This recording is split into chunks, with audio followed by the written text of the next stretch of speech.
Bonsoir. Hop, hop, hop, hop, hop, hop. Ne quittez pas de suite la vidéo. Je vous vois déjà venir, là, il y a déjà tous ceux qui vont vouloir partir parce que, mon Dieu, il va y avoir des spoilers. Rassurez-vous, toute la vidéo, l'intégralité de cette dernière est garantie sans spoil. Ouh, c'est bon, on n'aura pas perdu la moitié des viewers. Qu'est-ce que j'allais dire ensuite? Comment vous allez? Voilà, c'est ça que je voulais dire. Comment vous allez? Bah écoutez, je vais bien. Comme vous pouvez le voir, je suis allé chez le coiffeur.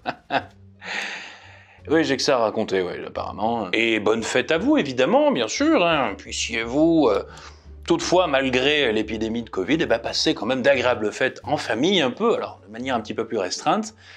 Mais voilà, tous mes vœux de bonne année et de bonheur pour, bien, l'année 2021 qui, on espère, sera un peu moins terrible que la précédente. Bon, et du coup, c'est tout pour les vœux et les effets capillaires, là, c'est bon. Envoie-nous le titre de la vidéo, bon sang, on veut savoir. On y vient, pas de soucis, calmez-vous. J'en ai oublié de mettre mon stéthoscope, tiens. Alors, de quoi qu'on va parler aujourd'hui? Eh bien, je sais pas si vous êtes au courant, mais il y a un jeu vidéo qui est sorti récemment, qui est tiré d'un univers atypique de science-fiction, qui s'appelle Cyberpunk 2077. Alors déjà, je vais mettre une chose au clair. Je ne suis absolument pas là pour vous parler des bugs, des polémiques, etc. et tout ce qui pullule sur la toile en ce moment, parce que tout simplement je n'ai pas de diplôme en youtuberie ou en gamingerie, etc. pour vous parler de tout ça, et puis aussi parce que je n'en ai pas forcément envie sur cette chaîne, donc je vous engage, si vous avez envie d'entendre parler de ça pour une énième fois, c'est à croire vraiment que les gens ne s'en lassent jamais, je vous engage du coup à aller voir votre youtubeur gaming préféré pour qu'il vous parle de ça, et histoire d'alimenter un peu plus le sel. Pour ma part, on va parler du scénario. Mais comment il va faire pour nous parler du scénario s'il peut pas spoil? C'est absolument pas logique. Alors je vous ai justement peut-être un peu menti sur la marchandise. Hop, hop, hop, restez encore s'il vous plaît, ne partez pas, bon sang, restez là, voyons, asseyez-vous. Non, ce que je veux dire par là, c'est que je vais pas vous parler complètement et en profondeur du scénario. Jamais, au grand jamais, je n'oserais vous spoiler l'histoire globale de ce jeu que je suis déjà en train de poncer pas mal. En effet, je vais plus me concentrer sur l'univers cyberpunk, qui est donc exploité par le jeu vidéo, pour vous faire ressortir 3 points que j'ai trouvé très intéressants si jamais on veut créer son univers pour agrémenter son histoire. Et puisque vous connaissez très bien la rengaine, voilà qui est dit, et donc on va commencer par le premier point.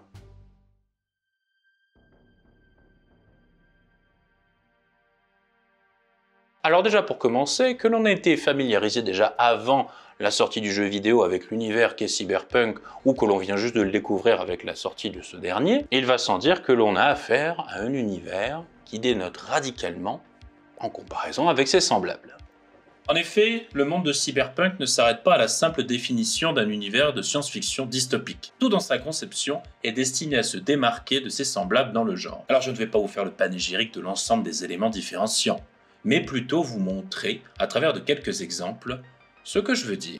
Lorsque vous faites un univers, en règle générale, vous partez d'un concept de base que vous allez développer petit à petit en lui greffant des éléments de background nouveaux afin d'étoffer l'ensemble de votre création finale.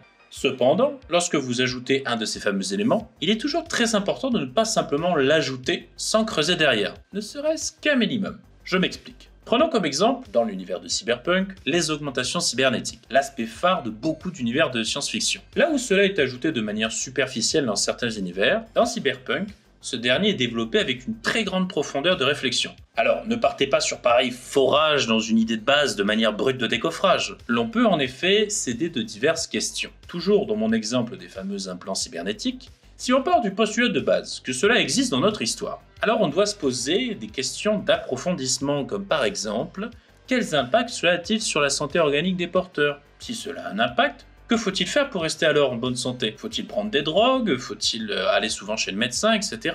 Ou alors, des implants militarisés existent-ils? Si oui, n'y a-t-il pas un trafic comme les armes de nos jours? Quel pourcentage de la population est augmenté cybernétiquement? Si c'est majoritaire, qu'est-ce qui empêche les augmentés de prendre le pouvoir? Et s'ils sont minoritaires, quelle vision a le reste du monde sur eux? Et ainsi de suite. Comme vous pouvez le voir, le simple ajout d'une idée à votre concept de base soulève une arborescence quasi infinie de questions auxquelles vous allez devoir répondre en fonction de la profondeur que vous souhaitez donner à votre univers. Là où Cyberpunk a choisi d'établir des postulats forts comme l'idée que tout le monde dispose d'un plan et donc d'amener avec ça une vision philosophique très sombre d'un monde où l'humain se mêle à la machine dans une normalité atrocement banale et où l'éthique n'a plus vraiment de sens commun, alors je vais prendre un exemple concret vraiment sans spoiler. Un des postulats de base de Cyberpunk est que l'on puisse agir sur le cerveau grâce à ces mêmes implants cybernétiques. Ainsi, une des questions qu'a dû se poser l'auteur lorsqu'il a créé son univers, peut-on faire oublier des choses aux gens? Si oui, cela peut-il être courant? Si oui, cela peut-il servir à des fins malsaines pour satisfaire des vices? Et donc, vous devinez bien, sans surprise, il existe dans Cyberpunk des maisons de prostitution où l'on peut faire ce que l'on veut aux prostituées afin d'assouvir ses plus noirs fantasmes et sans risquer de les traumatiser puisque l'établissement peut, en fin de séance, effacer la mémoire des employés afin qu'elles et ils n'aient plus le moindre souvenir de ce qu'ils viennent de subir.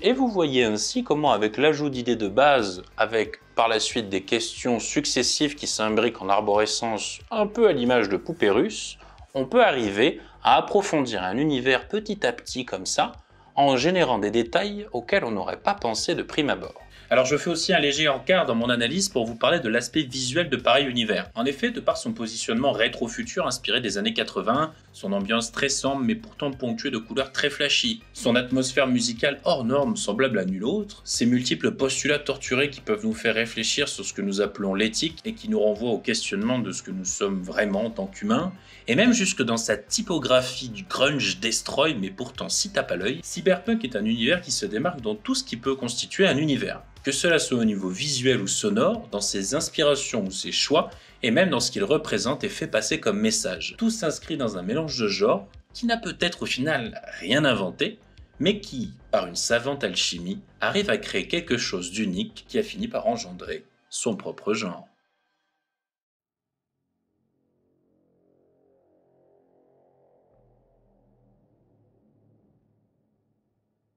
Alors quand vous créez votre univers, d'une manière très générale, vous finissez assez vite par générer des civilisations.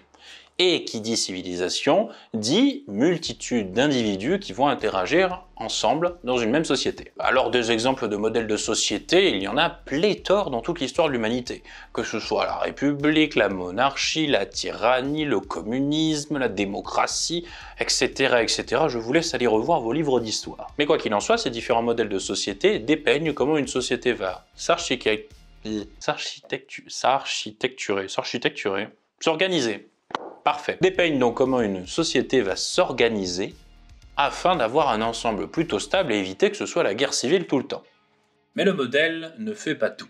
En effet, il est important de stratifier la société que l'on crée au sein de son univers. Ce que j'entends par là, c'est que vous devez définir diverses strates de société auxquelles vont appartenir des personnes bien différentes les unes des autres. Un exemple simple d'une société stratifiée classique, il y a les pauvres qui occupent le bas de l'échelle, les citoyens, les bourgeois, les élites et les dirigeants. Ainsi donc, vous avez au travers de la définition de ces diverses strates, une image de base de votre société sur laquelle vous allez pouvoir influer de diverses manières, comme par exemple en agissant sur la démographie de chacune de ces strates. En effet, une société où la strate des pauvres est majoritaire ne sera pas la même qu'une société où c'est celle des bourgeois qui l'est. Ainsi donc, vous développez un petit peu plus votre société et passez de une idée de base à le roi et ses sujets à un microcosme social dans lequel gravitent des forces vivantes qui peuvent s'opposer ou s'allier, mais qui avant tout cohabitent. Car en effet, ce que vous ne devez surtout pas perdre de vue, c'est d'interconnecter ces diverses strates entre elles, afin de donner un aspect plus vivant à votre société. Car il ne faut jamais oublier que, même dans le meilleur des mondes,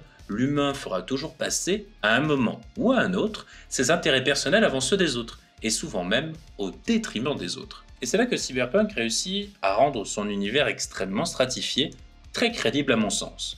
Je vais prendre comme exemple les corporations. Ces multinationales géantes qui ont fini par occuper une place tellement importante, voire même invasive dans cette société futuriste, qu'elles jouent sur toutes les strates de la société d'une manière différente à chaque fois. Par exemple, au niveau des plus pauvres, les corporations se servent de gangs de manière désintermédiée pour servir leurs intérêts et faire leur sale besogne. Chez les citoyens, elles tentent de les influencer au travers de publicités alimentant une sursaturation médiatique omniprésente dans la vie de chacun. De corporation en corporation, ces dernières se mènent une guerre d'influence sans merci, où le pouvoir et l'argent justifient tous les moyens. Et enfin, ces mêmes conglomérats essayent d'amadouer les dirigeants afin qu'ils aillent dans leur sens, quitte à leur trouver des remplaçants qui leur s'enverront de bons pantins dans la poursuite de leurs intérêts propres. Et cela n'est qu'un exemple parmi tant d'autres. C'est bien là où on voit tout le travail dantesque qu'il y a derrière l'univers de Cyberpunk. En effet, chaque strate de cette société futuriste est à la fois bien définie, bien fournie, mais surtout interconnectée dans une toile impressionnante mais cohérente, donnant à pareil univers une profondeur agréablement abyssale.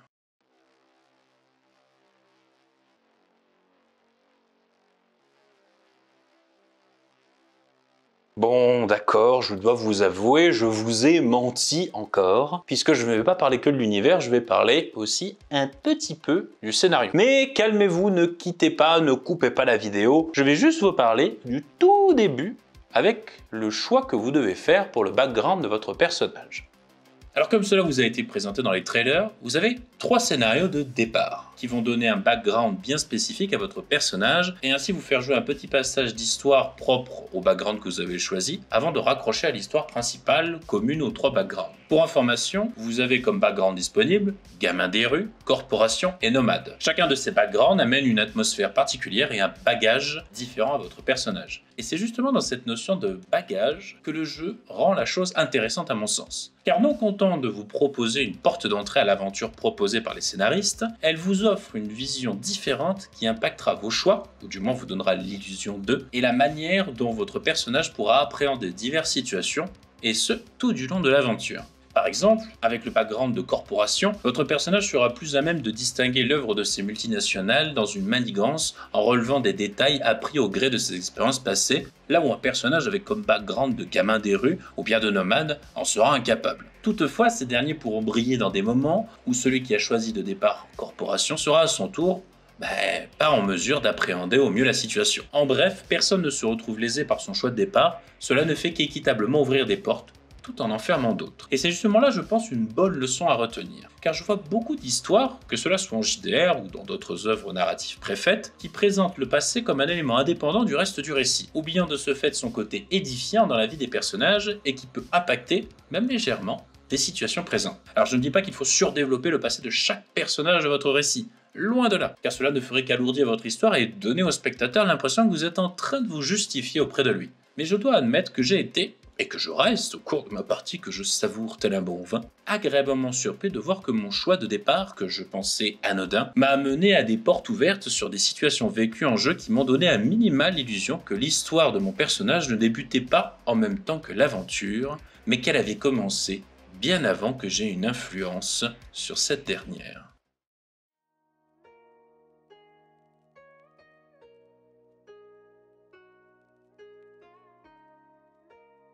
Alors je sais que le jeu est actuellement dans une tourmente pas possible à cause des bugs qu'il y a principalement sur les versions console, que c'est un scandale, qu'il faut que CD Projekt Red fasse quelque chose, etc., etc., etc. Mais je pense qu'il serait de bon ton de ne pas rejeter en bloc tout le travail accompli par CD Projekt Red sous prétexte qu'il y a des problèmes techniques. Car oui, je l'admets sans problème, CD Projekt Red s'est planté sur les versions console.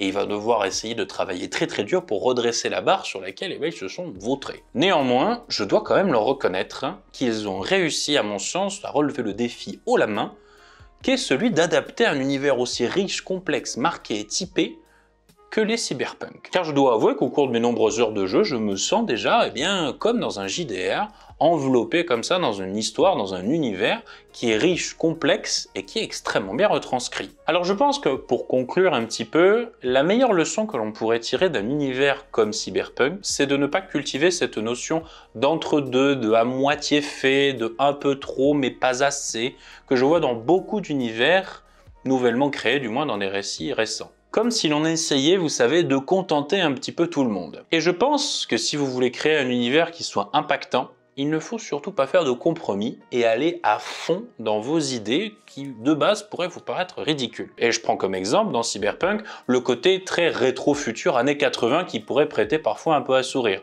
mais qui est très bien inscrit dans l'ADN du jeu et qui lui donne du coup cette touche si atypique et à la fois si typique. Alors en faisant ça, vous aurez l'assurance d'avoir un univers très typé et unique en son genre, mais qui au moins ne sera pas un ersatz recopié d'un univers ou d'autres univers que vous aurez déjà vu auparavant. Un peu comme à l'école quand on recopiait la copie du voisin, avec son accord bien sûr, mais tout en lui promettant de changer quelques phrases juste pour faire que c'est pas comme les autres. Et c'est là à mon sens la grande force d'un univers comme celui de Cyberpunk. Celui de partir dans des postulats très forts mais d'aller à fond dedans, quitte à nous dépeindre un univers insolite et dystopique, mais pour lequel on pourrait commencer à douter un petit peu de son côté improbable, tant notre époque commence à s'en rapprocher sur certains points.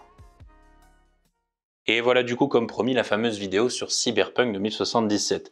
J'espère très sincèrement que la vidéo vous a plu, que vous profitez du jeu, même si effectivement il y a des bugs etc et tout, que oui j'ai revu des versions console et tout, que c'est quand même assez scandaleux et tout. Comme je vous l'ai dit au sein de la vidéo, c'est tout à fait abusif, c'est vrai. Quoi qu'il en soit, je passe un temps très agréable dessus qui m'a donné envie de vous faire cette vidéo et voilà, qui m'a inspiré sur les 3 points que je vous ai cités précédemment. Je tiens à vous dire aussi que j'ai été très agréablement surpris de votre bonne réception au niveau du podcast. Ça a fait très chaud au cœur, autant à mes amis que pour moi. Et de ce fait, je compte en faire d'autres en leur compagnie et aussi avec d'autres intervenants tout au long, comme ça, un peu de l'année. Alors, j'ai pas forcément de date précise, etc. Mais on fera quand on pourra, évidemment, puisque là, c'est un peu plus compliqué, puisqu'il faut gérer avec 3 ou 4 emplois du temps, au lieu de 1 qui est le mien, du coup, tout simplement. Donc, comme je le disais, du coup, il me reste plus qu'à vous souhaiter de très très bonnes fêtes de fin d'année. Faites-vous plaisir, faites attention, protégez-vous, vous connaissez la rengaine, etc., les gestes barrières et tutti quanti. Et en tout cas, merci beaucoup d'avoir passé cette année 2020 avec moi. Et sachez que ce sera un énorme plaisir de passer l'année 2021 avec vous.